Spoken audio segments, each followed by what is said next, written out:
Break બાદ સ્વાગત છે આપનું મંતવ્ય ન્યૂઝની એક વિશેષ રજૂઆત વાનગી શોમાં presented by Tirupati edible oils healthy वाली हैप्पीनेस को पावर्ड बाय दांत खाज खुजली से छुटकारा बीटेक्स मलहम अब ट्यूब में भी उपलब्ध एंड वरमोरा होमवेयर।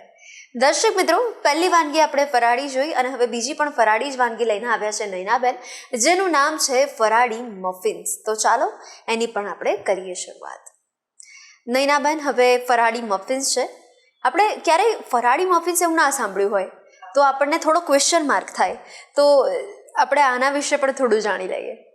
આપણે શ્રાવણ મહિનામાં બધા ઉપવાસ કરતા હોય, એકવાર કરતા હોય તો એમાં તમે રાજગરાની સુખડી કે રાજગરાનો શીરો કે સિંગની સુખડી એવું જ તમે લેતા હો છો, પણ આ કંઈક આપણે અલગ બનાવીને સર્વ કરીએ તો કંઈક અલગ જ લાગે છે। અને એમાંય શ્રાવણ મહિનામાં ઘણા બધા તહેવારો આવે છે, જેમાં આપણો મુખ્ય તહેવાર રક્ષાબંધન છે।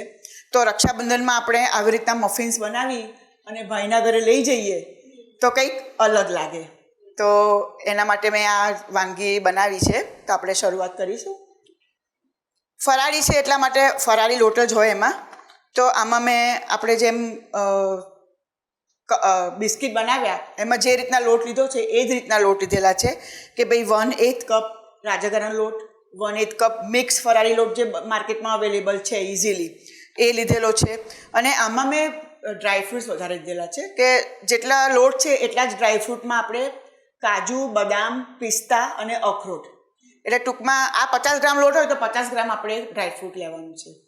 એ ડ્રાયફ્રૂટ મેં બધું પહેલાં અલગથી ક્રશ કરી દીધું છે અને એમાં મેં 1 ચમચી ખાલી ટોપરાનું છીણ એડ કર્યું છે, એટલે એ બધું ક્રશ કરી અને આમાં એડ કરેલું છે। અને ફરી હેલ્થની વાત આવે એટલા માટે ખાંડના બદલામાં આપણે સાકર લીધેલી છે।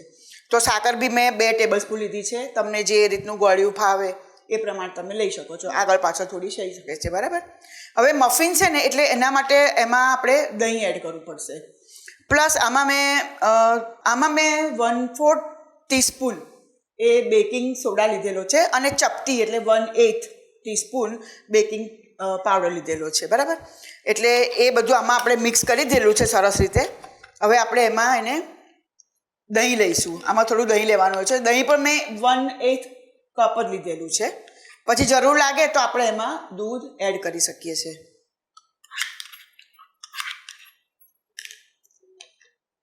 અને આ 1 ટેબલ સ્પૂન જેટલું આપણે ઓઇલ લઈએ છીએ, ઓઇલના બદલામાં તમે ઘી પણ લઈ શકો છો, પણ આપણે બટર લેવું હોય તો બટર આપણે અનસોલ્ટેડ લેવાનું। તમે કોઈ વખત ઉપવાસમાં મીઠું ના લેતા હોવ ફરી તો પછી તમે અનસોલ્ટેડ બટર પણ લઈ શકો છો, પણ બને ત્યાં સુધી મફિન્સમાં ઓઇલ લો તો વધારે સારું। અને આ સનફ્લાવર ઓઇલ લીધેલું છે, સાદું ઓઇલ આપણું નહીં ચાલે,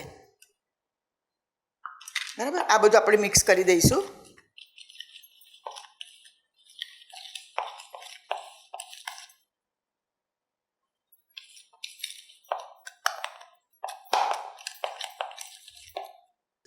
કૃતિબેન, આપણું આ મિશ્રણ સરસ થઈ ગયું છે તૈયાર। જો આને કેકના જેટલું પાતળું નથી રાખવાનું, બસ ખાલી આવું પોર થાય ને એવી રીતનું આપણે બનાવવાનું છે, બરાબર। હવે એમાં આપણે થોડુંક એના ટેસ્ટ માટે થોડુંક આપણે એમાં આ રસમલાઈ એસેન્સ છે એ આપણે એડ કરીએ છીએ, બસ 3-4 ટીપા તો બહુ જ છે એના માટે। તમારે કોઈ બીજી ફ્લેવર બનાવવી હોય તો એ પણ બનાવી શકો છો। આમાં તમે તૈયાર ફ્રૂટના ક્રશ આવતા હોય છે એ પણ એડ કરી શકો, અથવા તો તમે જાતે ઘરે ફ્રૂટના ક્રશ બનાવીને એ પણ એડ કરી શકો।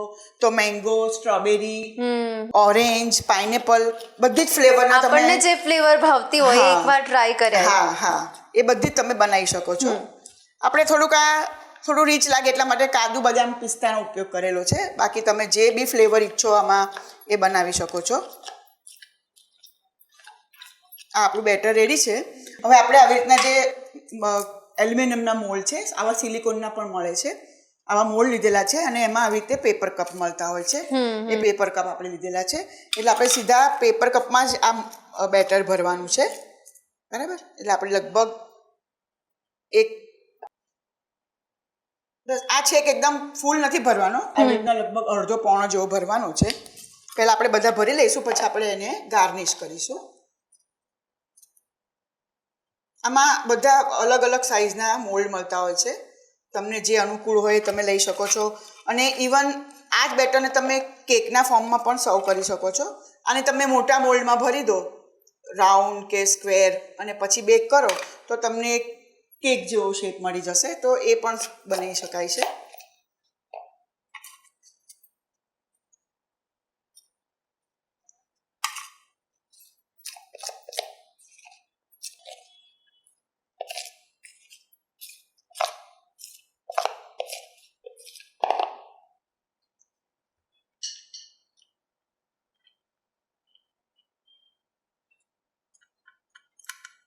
કૃતિબેન, આ આપણા મફિન્સ ભરાઈને તૈયાર થઈ ગયા છે મોલ્ડમાં. હવે આપણે એના પર થોડું ગાર્નિશિંગ કરીશું. આ ગુલાબની પાંદડી છે થોડી, એ મૂકીશું. બધું ઓપ્શનલ છે, તમને જે ગમે તેનાથી કરી શકો છો. પછી આમાં તમે તૂટી ફ્રૂટી બી મળતી હોય છે બહાર માર્કેટમાં, તો એનો બી યુઝ કરીને તમે ગાર્નિશ કરી શકો છો.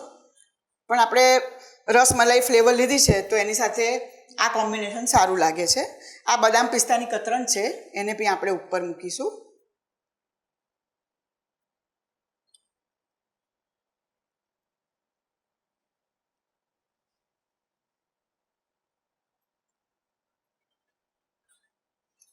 અને આ બેક થશે એટલે આ જે બદામ પિસ્તા છે એ થોડાક સરસ કૂક થઈ જશે, તો એનો ટેસ્ટ ક્રંચ મસ્ત આવશે એનાથી. સહેજ અને પ્રેસ કરી દઈશું એટલે બરાબર ચોંટી રહે.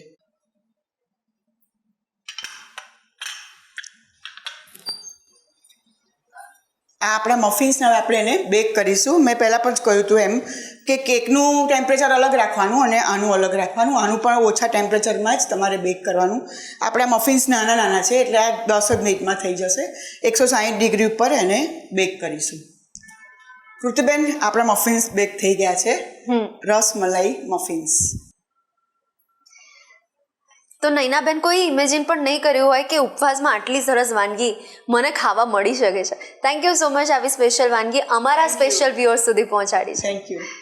દર્શક મિત્રો, અત્યારે તો શ્રાવણ માસ ચાલી રહ્યો છે અને અમારા મહેમાને આપના માટે ફરાળી વાનગી ડેડિકેટ કરી છે. પણ હવે બીજી તમને જો ચટપટી વાનગી, ફરાળી વાનગી, મસાલેદાર વાનગી કે તમારી જેની પણ સ્પેશિયાલિટી હોય, એક્સપર્ટી હોય, એ વાનગી તમે પણ મંતવ્ય ન્યૂઝના વાનગીના રસોડે આવીને બનાવીને અમારા દર્શક મિત્રો સુધી પહોંચાડી શકો છો.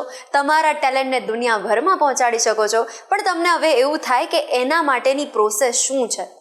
એના માટે તમારે તમારું નામ, શહેરનું નામ, રેસિપીનું નામ અને રેસિપીનો ફોટો અમને મોકલી આપવાનો છે. અમે આપનો સામેથી સંપર્ક કરીશું. અને હા, અત્યારે ટીવી સ્ક્રીન પર તમે જે નંબર જોઈ શકો છો તેના પર કોલ કરીને પણ તમે તમારું નામ લખાવી શકો છો. તો દોસ્તો, મળીએ છીએ આપણે કાલે નેક્સ્ટ એપિસોડમાં. Presented by Tirupati edible oils, healthy वाली हैप्पीनेस, को पावर्ड बाय दांत खाज खुजली से छुटकारा, बीटेक्स मलहम अब ट्यूब में भी उपलब्ध एंड बरमोरा होमवेयर. नमस्कार. ફરાળી રસમલાઈ મફિન્સ બનાવવાની સામગ્રી: રાજગરાનો લોટ, ફરારી લોટ, કોપરાનું છીણ, સાકર, તેલ, દહીં, દૂધ, બદામ, પિસ્તા, ગુલાબની પાંદડી.